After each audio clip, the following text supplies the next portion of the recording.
অবশেষে ঢাকা দক্ষিণ city corporation নির্বাচনে মেয়র প্রার্থী হিসেবে ডাকসু ভিপি সাদিক কাইমের নাম ঘোষণা করা হয়েছে। আজ ১ মে ঢাকা মহানগর দক্ষিণ জামায়াতের এক সভায় এই ঘোষণা দেওয়া হয়। বেশ কিছুদিন ধরে তৃণমূল পর্যায়ে তাকে ঘিরে যে গুঞ্জন ছিল, আজ তা বাস্তবে রূপ পেল।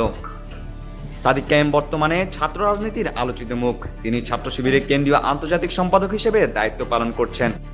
ছাত্র সংগঠনের দায়িত্ব থাকা অবস্থায় সিটি নির্বাচনে প্রার্থী করার এই সিদ্ধান্তকে অনেকে তরুণ প্রজন্মের প্রতি জামায়াতের বিশেষ গুরুত্ব হিসেবে দেখছেন।